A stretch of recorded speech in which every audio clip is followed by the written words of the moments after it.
So yes, hello everyone, it's me Abhay and today we are going to discuss the code forces global on 18. So in this video I will be discussing the problem A, B and C. So without having any delay, let me open all the question and new tabs. So we will wait few minutes for the question to be opened. Yeah. So the problem A was the closing the gap. So इस question में basically में given था कि हमें n towers given है, n block towers in a row and हर tower की एक हाइट होगी A5. तो हम कर क्या सकते हैं कि एक टॉवर के ऊपर का हम कोई ब्लॉक उठा के दूसरे टॉवर के ऊपर रख सकते हैं. सो उससे क्या होगा, जिस टॉवर्स के ऊपर से हम उठाएंगे उस टॉवर की हाइट कम हो जाएगी और दूसरे वाले की हाइट बढ़ जाएगी. तो उन्हें अगलीनेस डिफाइन की है कि ugliness of the building is the height of the difference between the tallest and the smallest buildings, right. So the formally the ugliness is defined as the maximum height and the minimum height, right? So we have to minimize the ugliness. So what we can do? So if I take the example 1, 2, 3 and 1 and 5. So let me draw a plane here. And the first building has a height of 1 and second 2, then third, then of 1, then of 5. Like it is like सबसे पहले हमारा गोल क्या होगा, हम सारे Heights को equal कर सकें. इक्वल तब होगी जब इन सभी की हाइट n का डिविजिबल होगा. कि जैसे ये n 5 है तो इसका मतलब ये है कि सभी का सम जो होगा 5 का मल्टीपल होगा, तो हम सभी में इक्वल डिवाइड कर सकते हैं हाइट्स को. बट इक्वल जब हम डिवाइड्स नहीं कर सकते तो हम यहाँ प्रूफ कर सकते हैं कि हमेशा डिफरेंस क्या होगा 1 का. कैसे कि अगर मैं यहाँ पर ये हाइट सबसे बड़ी है तो मैं यहाँ से एक रेस करके मैं इसको यहाँ पर फिट यहाँ पर ले आऊँ इस ब्लॉक को, तो यहाँ एक कम होगी, इसके यहाँ पर बढ़ गई. यहाँ ये अभी भी सबसे ज़्यादा, तो मैं इसका एक ब्लॉक उठा के यहाँ पर रख दूँगा सबसे कम वाले पे. Now you can see that कि हमारे पास सारे 2 का है और एक सबसे मैक्सिमम 3 का है. सो हमारे पास डिफरेंस कितने का आ रहा है, मिनिमम 2 मैक्सिमम 3 विच इज़ 1. अब यहाँ पर हमारे पास एक और ब्लॉक, जैसे मान लो यहाँ पर एक और बड़ा होता है तो हम इसको भी उठा के हम सबसे छोटे वाले पे रख लेते. लेट्स सपोज ये वाला अभी भी 3 2 का चल रहा है. अब मान लो हमारे पास एक और होता है यहाँ पर, हम इसको फिर से रिमूव करके ओके हम फिर से यहाँ पर रख देंगे. मान लो यहाँ पर हमारे पास एक और है तो हम इसको फिर से रिमूव करके यहाँ पर रख लेंगे. अब इस केस में सारे इक्वल बन गए. इसका मतलब ये है कि इन सभी का सम जो है वो 3 का मल्टीपल है which is like 15 and numbers of buildings are 5. जब ये 5 का डिविजिबल हो जाएगी तो इसका मतलब ये है कि हम सभी में इक्वल रख सकते हैं. तो इस केस में आंसर क्या होगा 0. Otherwise our answer will be always be 1 because हम हर एक में क्या रखेंगे, एक में बड़ा और बाकी में उससे एक एक छोटे, right. So like let me show my implementation for this question.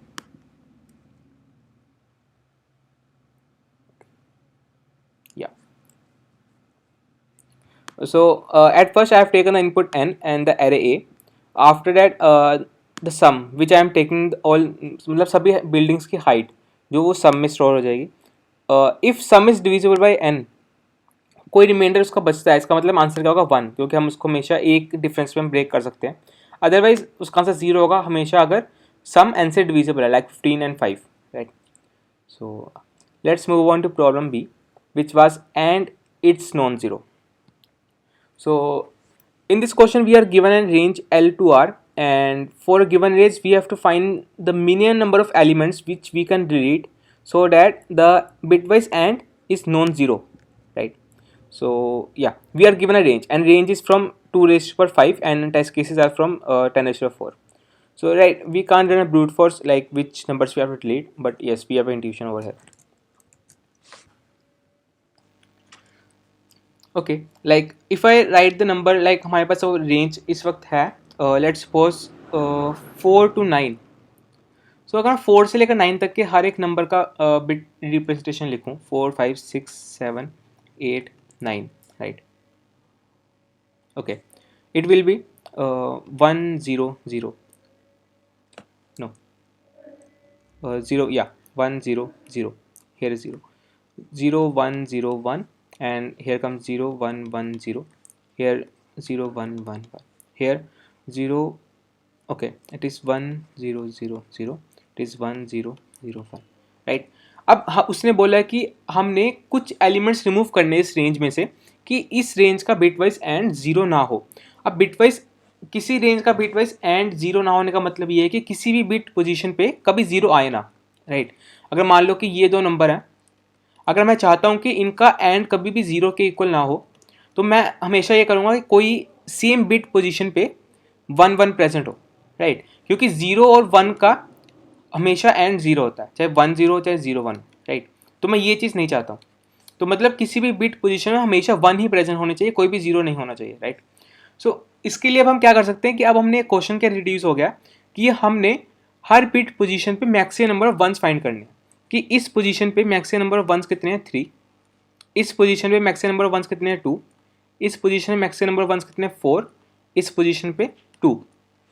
अब मैक्सिमम नंबर ऑफ फोर्स 4 आया इस पोजीशन पे, मतलब कि मैं जिन पोजीशन पे 1 प्रेजेंट है, मतलब ये चार नंबर लूंगा तो इनका बिट वाइज एंड हमेशा नॉन जीरो आएगा, क्योंकि इन चारों पे एक ही बिट पोजीशन पे 1 पड़े हुए हैं जो कि कभी जीरो आंसर नहीं देंगे एंड होने पे, राइट। सो अब हमने हर बिट, अब क्वेश्चन रिड्यूस हो गया, अब हमने हर बिट पे उनके सम निकालने के कितने वहाँ 1 प्रेजेंट है। सो ये चीज़ हमने करनी है प्रीफिक्स सम से, कि हम हर बिट पे मतलब हर पोजीशन में देखते आएंगे कितने कितने 1 बन रहे हैं। Okay, let me erase this one. अब इसकी प्रीफिक्स एरे बनाते हैं। It will B 3 2 1 and above 0। Zero का क्या होगा, सारे जीरो, राइट। एंड 1 के लिए 1 0 0 0 1, 2 के लिए 0 0 1 0 एंड 3 के लिए 0 0 1 एंड 1, राइट। अब प्रीफिक्स सम्स क्या करता है कि प्रीफिक्स सम्स शो करता है कि वहाँ तक के कितना सम आ रहा है, राइट। अब यहाँ पर मैं प्रीफिक्स एरे यहाँ लिखूंगा इसके आगे कि वहाँ तक का कितना सम आ रहा है। अब यहाँ तक की प्रीफिक्स एरे क्या बनेगी, ऑल जीरो। यहाँ तक क्या बनेगी 0 0 0 1, यहाँ तक की 0 0 1 1, बिकॉज यहाँ तक इस पोजीशन तक एक 1 आया जो कि ये था, इस पोजीशन तक एक 1 आया जो कि ये था, राइट। अब अगली थर्ड नंबर के लिए प्रीफिक्स सम्स की एरे क्या बनेगी 0 0 2 एंड 2, बिकॉज यहाँ पर दोनों पे इंक्रीमेंट हुआ है 1, यहाँ पर भी 1 आया, यहाँ पर भी 1 आया, राइट। 4 के लिए क्या बनेगी 0 1 2 2 एंड 5 के लिए 0 2 2 3, right. And here 0 like and so on. अब अगर हमने पर्टिकुलर बिट के लिए चेक करना है कितने वंस हैं। तो अब मान लो कि हमारे पास सिर्फ प्रीफिक्स एरे क्या है, सिर्फ फर्स्ट प्लेस की, मतलब कि 0 1 1 2 2 3। अब हमने फाइंड करना है कि इस प्लेस में इस रेंज के अंदर कितने वंस हैं, तो हम क्या करते हैं 3 - 1, राइट, विच इज 2, कि 3 - 1 ये क्या देगा हमने इस एरे का सम। लाइक हमें यही करना है। अब हमने हर बिट के लिए क्या करना है, आर में से L-1 माइनस कर देना, कि उस रेंज के अंदर कितने वंस आ रहे हैं, वो हमारे पास प्रीफिक्स सम्स की एरे देगी उस बिट के लिए। और जो मैक्सिमम बिट्स, लाइक हमने रिमूव करने हैं कुछ एलिमेंट्स, राइट। तो अब हम मैक्सिमम बिट्स हम लेंगे जो हम आंसर में कंट्रीब्यूट करेंगे और बाकी हम रिमूव कर देंगे सारे में से। मैक्स टोटल नंबर ऑफ कितने होंगे, R - L+1। जैसे 9 से लेकर 4 तक ये कितने नंबर है, 1 2 3 4 5 6, विच इज 9 - 4 + 1, राइट। अब इसमें से कितने रिमूव करने हैं हमने, अब जितने में वंस आ रहे हैं, इन चारों में वंस आ रहे हैं, ये तो हम ले लेंगे, ठीक है। और कितने रिमूव करेंगे, -4, 4 माइनस ये हमने ले लिए, जितने बचेंगे वो सारे हमें रिमूव करने पड़ेंगे, right. So let me show my implementation for this question. Yeah it is for bit mask. Okay, yeah so like before taking the test cases as input, so सबसे पहले मैंने यहाँ पर एक पहले ही डीपी में सब कुछ कैलकुलेट कर लिया। कैसे किया, हर बिट के लिए मैंने यहाँ पर पूरा प्रीफिक्स एरे बना दिया। मैंने यहाँ पर रन करने के लिए ये चीज़ कर रखी थी कि आपको शो करूँ, right. Let me okay let it run. अब मैं यहाँ पर हर नंबर के लिए अगर मैं प्रीफिक्स एरे यहाँ पर मैं शो करूँ कैसे बन रही है, okay it is running, okay, when I was using the OBS it takes time, right. So for the number 1 it shows like, अब यहाँ पर जो हमने बिल्ड की थी वो हमने ऐसे बिल्ड की थी कि हमने वाया राइट साइड, मतलब राइट साइड की वॉल रख के बिल्ड की थी, राइट। तो क्या बने 0 1 1 2 2 3। अब ये हम अब जो एरे में बिल्ड करेंगे वो लेफ्ट साइड की वॉल के प्रिंट होगी, मतलब कुछ ऐसे बनेगी 0 0 0 1 1 0 0 0 एंड 1 1 0 0, राइट। ये बिल्कुल ऐसे फ्लिप हो जाएगी, मतलब ऐसे वर्टिकल फ्लिप, राइट। या अब यहाँ पर 0, then here come 0 1, hair come 1 1, then 2 2, like पूरी एरे बनेगी। अब इसके लिए अगर हमने 9 से लेकर लाइक अब मैं इसको कॉपी कर लेता हूँ पूरा, राइट। Okay cool. अब इसको मैं अगर बड़ा करना चाहूँ, जस्ट अ मिनट,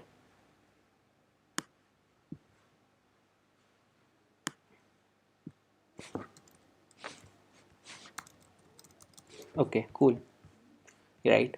सो अब इसमें अगर मुझे 9 से लेकर 4 तक के बीच में निकालना है, मतलब 9 से लेकर 4 तक के बीच में अगर आप बिट्स देखोगे तो कहाँ पर कितने आ रहे हैं। लाइक फर्स्ट बिट अगर मैं फर्स्ट पोजीशन पे चेक करूँ, 9 के लिए 9 के लिए यहाँ पर कितने हैं 2, और 4 के लिए कितने हैं यहाँ पर 0, मतलब फर्स्ट पोजीशन पे कितना होगा, कितने वंस प्रेजेंट है विच इज़ 2।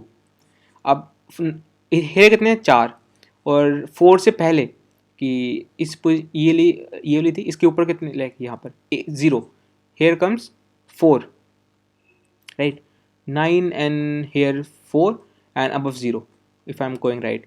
अब यहाँ पर कितने हैं 4, और यहाँ पर कितने हैं 2, उसके ऊपर कितने हैं 2, यहाँ पर कितने बिट्स प्रेजेंट है 1 के 2, हेयर 5 एंड हेयर अगेन 2, मतलब 3, मैक्सिमम कितना है 4।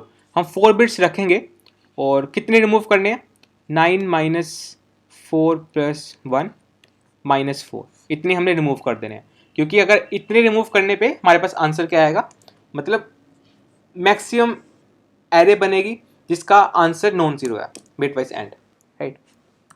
Cool, so let me decrease this size, okay done. So after that like L और इनपुट लिए, और हर बिट के लिए क्या किया कि पूरी एरे जितनी थी, मतलब जितने नंबर ऑफ एलिमेंट्स पूरे गिवन थे उसमें से ये माइनस कर लिया, मतलब कितने वंस उसमें प्रेजेंट है। अब जितने भी, मतलब ये शो करेगा कितने हमने मिनिमम रिमूव करने हैं कि उस एरे का सम, उस एरे का एंड नॉन जीरो हो जाए, right. Good, so let's move on to problem C which was menorah. okay, so basically in this question we are given n candles on Hanukkah menorah. so her candle का उसने बताया कि वो या फिर जल रही होगी या बुझी होगी। अगर जल रही है तो फिर वो 1 है, अदरवाइज वो 0 है, राइट। अब उसने एक सीक्वेंस दिया, लाइक इनिशियल सीक्वेंस दिए कि वो कैंडल्स कैसे जल रही है, और एक आफ्टर सीक्वेंस दिया और कैसी होनी चाहिए। तो उसने कुछ ऐसा बोला कि हम किसी कैंडल को फिक्स करके, मतलब अगर वो कैंडल जल रही है तो मैं उसको फिक्स करके बाकी सारी कैंडल्स चेंज कर सकता हूँ। मतलब अगर जल रही है तो बुझ जाएंगी, बुझ रही है तो जल जाएंगी, राइट। अब मुझे ऐसे करते हुए सीक्वेंस ए को सीक्वेंस बी के इक्वल बनाना है। Let me clean the board.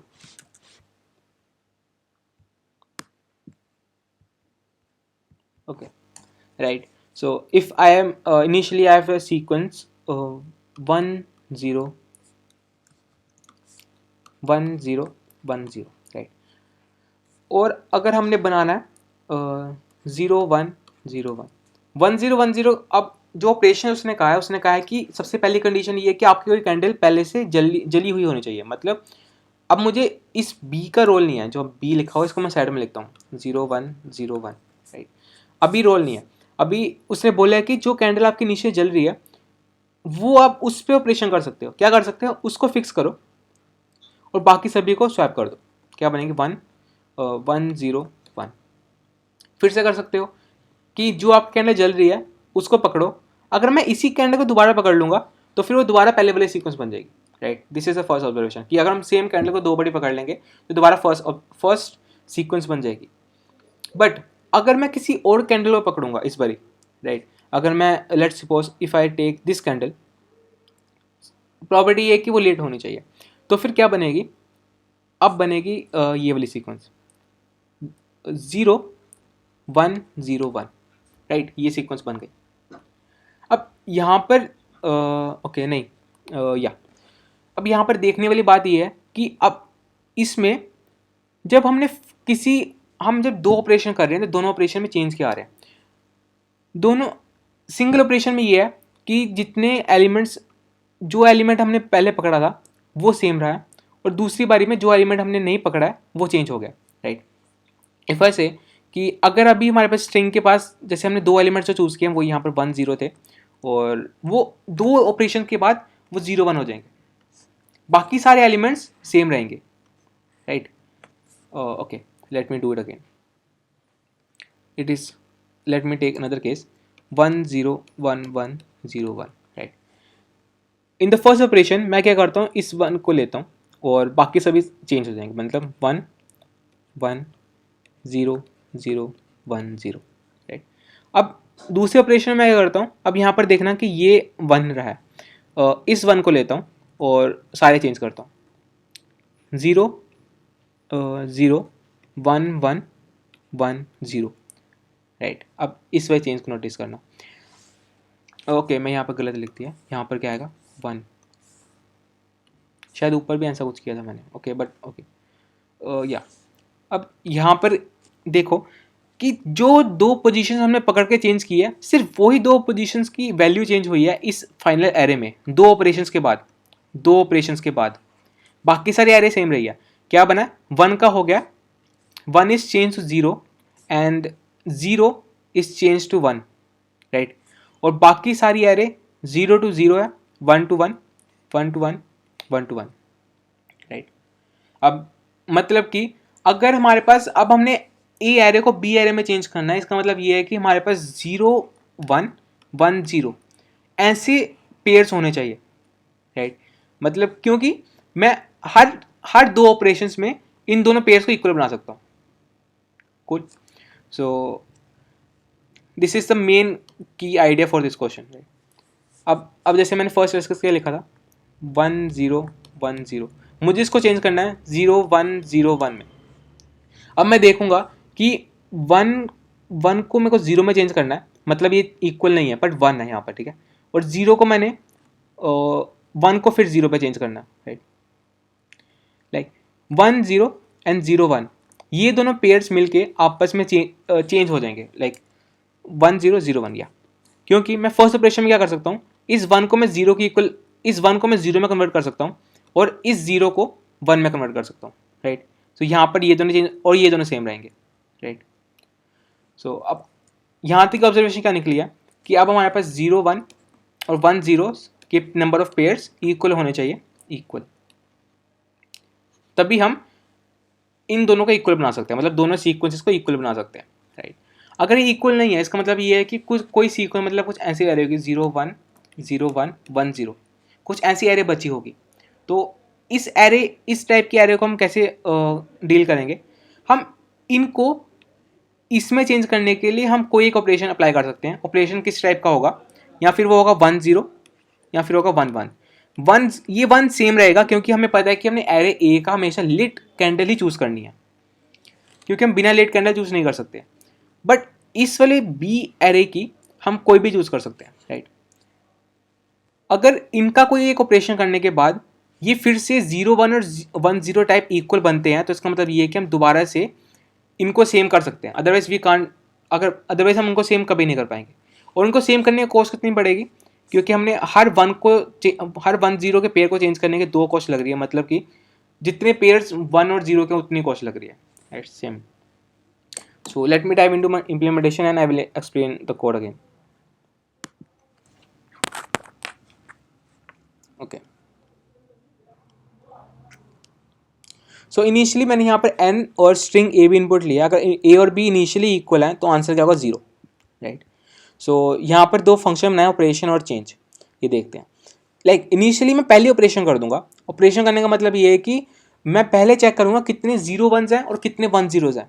अगर 1 0s और 0 1 इनिशियली इक्वल नहीं है, इसका मतलब ये है कि हम इनिशियली उनको सेम नहीं बना सकते हैं। अदरवाइज हम उनको सेम बना सकते हैं, कितनी कॉस्ट पे, उन दोनों के सम के, मतलब क्योंकि दो पेयर्स को उठा के 2 की कॉस्ट लग रही है, तो मतलब जितने पेयर्स होंगे उतनी ही कॉस्ट लगेगी इंटू 2, राइट। अब ये बात है कि अगर शुरू में ऑपरेशन इक्वल नहीं है, तो इसका मतलब ये है कि मैं कोई एक ऑपरेशन कर लूँ, जैसे मतलब कि मैं 1 और 1 उठा लूँ या फिर 1 और 0 उठा के पहले एक ऑपरेशन कर लूँ, फिर मैं दोबारा चेक करूँ कि 1 और 0 है कि नहीं है, राइट। अब इसके लिए क्या करेंगे कि पहले मैं चेंज कर दूंगा विद रिस्पेक्ट टू 1, मैं यहाँ पर 1 भेजा, इसका मतलब ये है कि मैं क्या कर रहा हूँ, ए ऑफ आई ए 1 होना चाहिए और बी 1 होना चाहिए, जो एफ भेजूंगा वही बी होगा, राइट। मैं एक चेंज कर दूंगा यहाँ पर और दोबारा से ऑपरेशन करूँगा उस पूरे ए और बी पे, राइट। अब यहाँ पर 2 चेंज किए, एक चेंज किया है 1,1 पे, एक चेंज किया है 1,0 पे, क्योंकि ए तो 1 रहेगा ही, क्योंकि हम लिट कैंडल पे ही चेंज कर सकते हैं हमेशा, राइट। और यहाँ पर 1 ऐड किया है क्योंकि एक चेंज हमने पहले किया और बाकी सारे चेंज के आंसर ऑपरेशन के थ्रू आएंगे। अगर हमारे पास एंड में भी आंसर इन्फिनिटी रहता है तो आंसर -1, कि मतलब हम एंड में कभी भी बी एरे तक नहीं पहुँच सकते हैं, बी स्ट्रिंग तक नहीं पहुँच सकते हैं। अगर हम पहुँच सकते हैं तो आंसर हमारे पास मिनिमम में होगा, वो आंसर में होगा, right. So yes, it is accepted code and this was the idea for C. So if you like the editorial, do hit the like button, and if you have any doubt, you can ask in the comment section. I will be replying to all of your doubts, right?